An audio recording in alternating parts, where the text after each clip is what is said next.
Ready. Shri గురుభ్యో నమః. హరి ఓం. శ్రీ మహాగణాధిపతయే నమః. శ్రీ మహాసరస్వత్యై నమః. శ్రీ గురుభ్యో నమః. హరి ఓం. యకర్తా జగతాం వర్తా సంహర్తా మహసాం నిధిః ప్రణమామి తమాదిత్యం బహిరంతస్తమోపగం. యకర్త, జగత్తు మొత్తానికి కర్త, అందరినీ రక్షించేవాడు, అందరికీ నిధి, ఏది ఏం కావాలి ఇచ్చేవాడు, అందరినీ సంరక్షించేవాడు భగవంతుడు. ఎవరా భగవంతుడు? సూర్య భగవానుడు. దేవుడు ఉన్నాడా లేడా అనే అనుమానం చాలా మందికి వస్తుంది. నా దేవుడు వేరు, నీ దేవుడు వేరు, ఇంకోటి దేవుడు వేరు అనుకుంటారు. కానీ అందరికీ కనబడే దేవుడు ఎవరు? సూర్య భగవానుడు. అందరికీ కనబెట్టే దేవుడు సూర్య భగవానుడు. అటువంటి సూర్య భగవానుడు, ఆయన లేకపోతే ఏమీ జరిగేది లేదు. అటువంటి సూర్య భగవానుడు వల్ల ఎండ కాస్తుంది, వర్షం కురుస్తుంది, చెట్లు పెరుగుతున్నాయి, పంటలు పడుతున్నాయి, తినటానికి ఆహారం వస్తుంది. అన్నీ ఆ సూర్యుడు భగవానుడి వల్ల వస్తున్నాయి. దేవుడు ఉన్నాడు అని నమ్మటానికి ప్రపంచ దేశాలన్నిటికీ ఒక్కడే సూర్యుడు. ప్రపంచ దేశాలన్నిటికీ ఒక్కడే సూర్యుడు, చంద్రుడు. అటువంటి సూర్యచంద్రుడు మరి అమ్మవారికి 2 నేత్రాలట. మరి ఆది పరాశక్తికి నేత్రాలు 2. ఆ నేత్రాలు సూర్యచంద్రుడు. అటువంటి నేత్రాలు అందరినీ సంరక్షిస్తున్నాయి. కాబట్టి అటువంటి అందరికీ కనపడేటువంటి భగవంతుడికి నమస్కారం చేసి 2026వ సంవత్సరం ఆగస్టు నెల 11వ రాశి కుంభరాశి.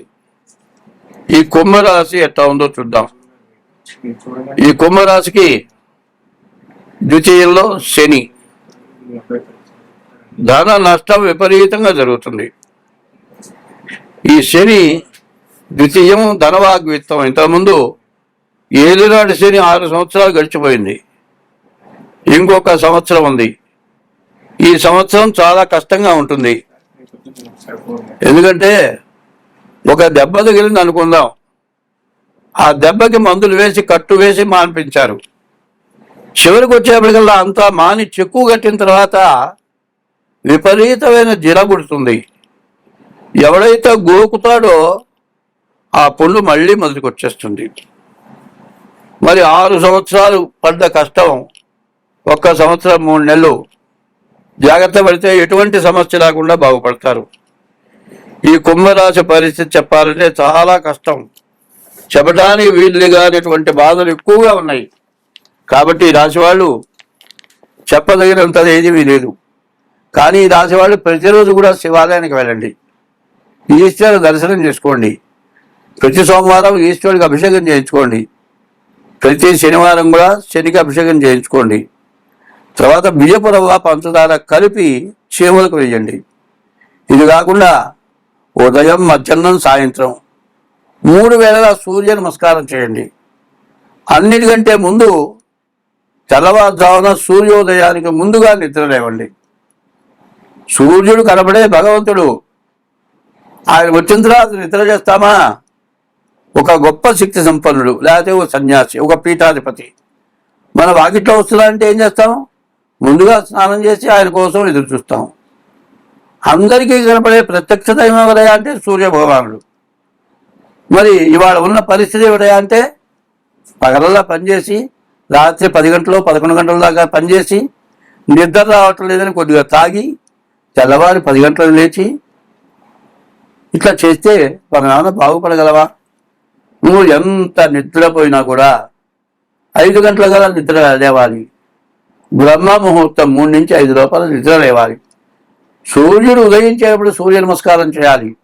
ఉదయం బ్రహ్మస్వరూపము, సూర్యుడు ఉదయించేటప్పుడు బ్రహ్మ, మధ్యాహ్నంతో మహేశ్వరం, మధ్యాహ్నం కూడా పరమేశ్వరుడు, సాయంకాలం స్వయం విష్ణువు, సాయంకాలం కూడా విష్ణువుతో సమానం, త్రికాలం ఆదివాకరం 3 వేళలా ఈ రకంగా సూర్యుడిని చూసి నమస్కారం చేస్తే బ్రహ్మ, విష్ణు, మహేశ్వరుల దర్శనం చేసుకున్నటువంటి ఫలితం వస్తుంది. మీరు చేసినటువంటి సమస్త దోషాలు పోతాయి, మీకున్న పాపాలు మొత్తం నశిస్తాయి. ఇప్పుడు జరుగుతున్న మహాపాపాలు బాగా ఎక్కువగా ఉన్నాయి. ఈ పాపాలు ఏమిటో ఈ రాశి కాదు, కుంభం, మీనం, మేషం, వృషభ రాశుల వరకు కూడా ఏలినాటి శని రాబోతోంది.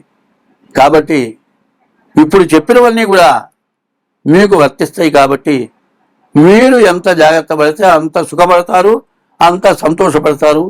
దీన్ని మీరు బాగా గుర్తుపెట్టుకోవాల్సిన అవసరం ఉంది. అందరం బాగుంటారని అనుకున్నట్లయితే ముందు నేను చెప్పినవి బాగా గుర్తుపెట్టుకోండి. మన అనాది ధర్మం ఏమిటంటే భర్తకి భార్య దైవం, భార్యకి భర్త దైవం అనే ఉద్దేశం కనుక ఉంటే నీ చూపు ఇంకో దాని మీదకి పోదు. ఇంటికి వెళ్ళిన గృహస్థు గృహిణి, ఇల్లు అధికారి ఎవరు? లక్ష్మి, భార్య. నువ్వు ఎంతలో ఇల్లు కట్టినా ఆ ఇంటి అధికారి భార్య. ఎప్పుడు కూడా భర్తలో సగం పంచుకునేది భార్య. మరి భార్యతో నువ్వు సక్రమంగా ఉండాలి. కలకంటి గంట కన్నీరు లెక్కిన సిరి ఇంట నిలువ నేరదు సుమతి. భార్యను ఎవడైతే 24 గంటలు వేధించి తిట్టి తన్ని వేధిస్తాడో ఆ ఇంట్లో లక్ష్మి అంటూ నిలవదు. అయితే భార్య కూడా విపరీతమైన కోరికలు ఉండకూడదు. మన కుటుంబానికి తగిన బాధ్యత నీ యందు ఉంటే, నీ పిల్లల మీద, నీ భర్త మీద, అత్తమామల మీద నీకు బాధ్యతలు ఉంటే ఎట్లా ఉంటావు? మంగళసూత్రం ఉంటే చాలు, అందరూ బాగుండాలి, వాళ్ళ తర్వాత నేను బాగుండాలి అంటే కిలో బంగారం కావాలని కోరుకోదు. ఎవరి కోరికలు వాళ్ళకి సక్రమంగా ఉంటే అన్నీ బాగుంటాయి. కాబట్టి ఇప్పుడు చెప్పింది ముఖ్యంగా ముందు వేయండి పెద్దానికి. ఇది వేస్తే అందరూ జ్ఞానం కలిగి బతకడానికి అవకాశం ఉంది. కారణం ఏంటంటే రోడ్డు మీదకి వెళ్తే హోటల్ ముందు ఎవరు జనం ఉంటుందా, బ్యాంకీ ముందు ఎవరు జనం ఉంటుందా, బ్రాందీ షాపుల ముందు రాత్రి 12 1 గంట అయినా జనం విపరీతంగా ఉంటున్నారు. ఇది ఎందుకు ఇట్లా అవుతోంది అంటే అనవసరమైన కష్టాలు తెచ్చిపెట్టుకొని అవి తీర్చుకోలేక రాత్రిపూట తాగి నిద్ర పట్టక ఇంకో కొత్త అలవాటు చేసుకొని కిడ్నీలు పోగొట్టుకొని, లివర్లు పోగొట్టుకొని, హార్ట్ అటాక్ తెచ్చుకొని ప్రాణాలు తెచ్చుకుంటున్నారు. కాబట్టి ఈ చెప్పేది ఎవరిని నేను విమర్శించి మాత్రం చెప్పటం లేదు, ఎవరి మీద ద్వేషంతో చెప్పటం లేదు.